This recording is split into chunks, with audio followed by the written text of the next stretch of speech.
புத்தகம் படிக்க நேரம் ஒதுக்க முடியலையா? வெறும் 20 நிமிடங்கள்ல உங்களுடைய வாழ்க்கையை மாற்றக்கூடிய ஆடியோ புத்தகங்களை இலவசமா கேட்க உடனே மேஜிக் 20 தமிழ் ஆப்பை டவுன்லோட் செய்யவும். நாடாளுமன்ற தேர்தலுக்காக பாஜக வேட்பாளர்களை ஆதரித்து தமிழகத்தில் மத்திய அமைச்சர்கள் நிர்மலா சீதாராமன், அமித்ஷா ஆகியோர் இன்று பரப்புரை மேற்கொள்கிறார்கள்.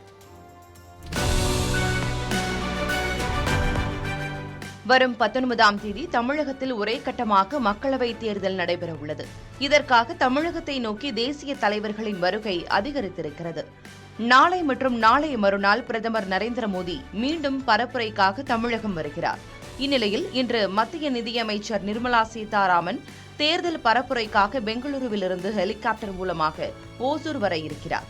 காலை 10 மணியளவில் ஓசூர் ராம் நகரில் நடைபெறும் பொதுக்கூட்டத்தில் கலந்து கொண்டு பாஜக சார்பில் போட்டியிடும் கிருஷ்ணகிரி வேட்பாளர் நரசிம்மனுக்கு ஆதரவாக வாக்கு சேகரிக்கிறார். தொடர்ந்து சிதம்பரம் மற்றும் தஞ்சையில் பாஜக வேட்பாளர்களை ஆதரித்து தீவிர பரப்புரையில் ஈடுபட இருக்கிறார். நாளை நீலகிரி தொகுதி வேட்பாளர் எல் முருகனை ஆதரித்தும், கோவை வேட்பாளர் அண்ணாமலை மற்றும் பொள்ளாச்சி வேட்பாளரை ஆதரித்தும் நிர்மலா சீதாராமன் வாக்கு சேகரிக்கிறார்.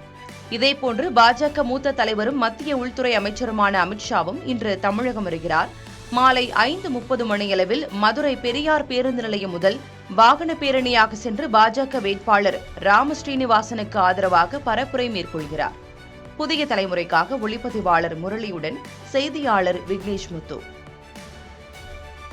புத்தகம் படிக்க நேரம் ஒதுக்க முடியலையா? வெறும் 20 நிமிடங்கள்ல உங்களுடைய வாழ்க்கையை மாற்றக்கூடிய ஆடியோ புத்தகங்களை இலவசமா கேட்க உடனே மேஜிக் 20 தமிழ் ஆப்பை டவுன்லோட் செய்யவும்.